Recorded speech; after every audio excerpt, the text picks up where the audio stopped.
Hello, everybody. This is Doing Car, and this is a story about the time that I got appendicitis. I had been transferred to the store that I originally started at, the phone store that I used to work at my old job. In the town of Garner. I was no longer in the North Raleigh location as I used to because they had gotten closed down. Jumping forward to mid 2023. I had the tendency of always ordering DoorDash food all the time, as I said on my previous video. And initially what ended up happening is one day I remember going to Murphy Gasoline right down in the shopping center I used to work at. Not always get chips and junk food, and I would never really get anything that was really healthy.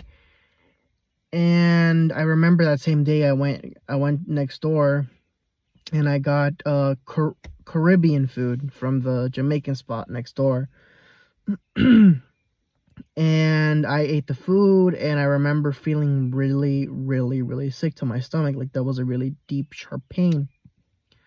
So then I said, let me just get home and sleep this off. I'll be fine.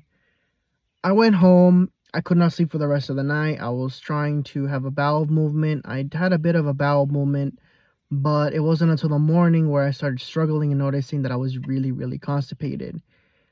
And I was like, am I ever going to ever have a bowel movement? At first I thought it was hemorrhoids, but I said no, it couldn't be that. So then I go and I try to go again, and I don't. Then the pain starts getting really excruciating, like really painful, like if I was giving birth, kind of like that. And so I go ahead and I get up from the bed. It really hurts, every movement, tossing and turning in the bed.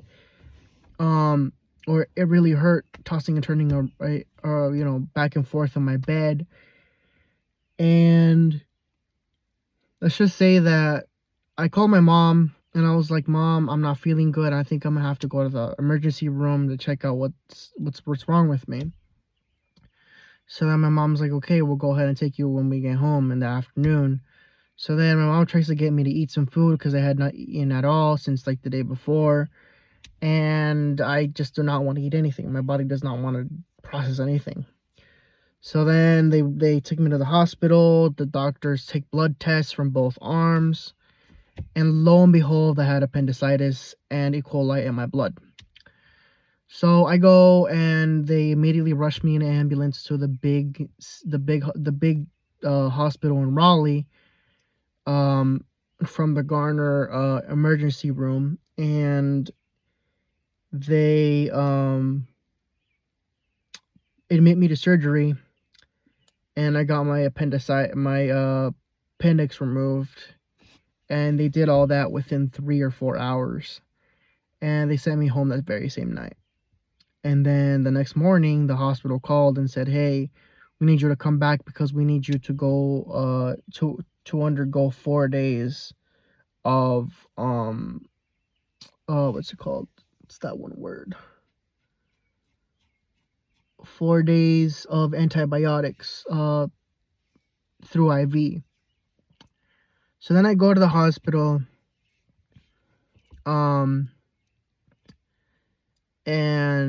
I go to the emergency room. They admit me, and then they start, putting the IVs inside of me and stuff. And initially, everything is pretty much, I knew that I was going to get better by the minute, sarcastically.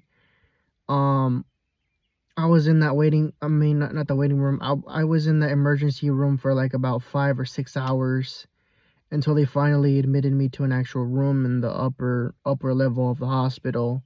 Of course, I got better reception up there. I remember not even bothering to get on my phone that much, like at all. I don't even think I charged my phone while I was there those 4 days, which felt like a week. I remember being in the hospital, getting the fluids inside of me and stuff, and boy, it was a freaking hellhole. I remember having to take the IV bags to the bathroom with me while I had um the catheter IVs inside of my arm, which really hurt to freaking twist this arm a lot. But yeah, for like a while there, I was worried because I hadn't had a bowel movement for over a day, and I finally did get a bowel movement. Um, and I was finally able to take a piss and stuff, and yeah, initially everything turned out good, for the better, at least thankfully to God. But yeah, that's the story of the appendicitis. I honestly was so grateful to get out of the hospital because I had not showered in an entire week and I stunk. So yeah, if you ever go through having to get your appendicitis removed, just be lucky that your appendicitis that your appendix doesn't rupture, because I hear that that's a even more crazier process. But yeah, guys, this is Do It in Car. I'm out.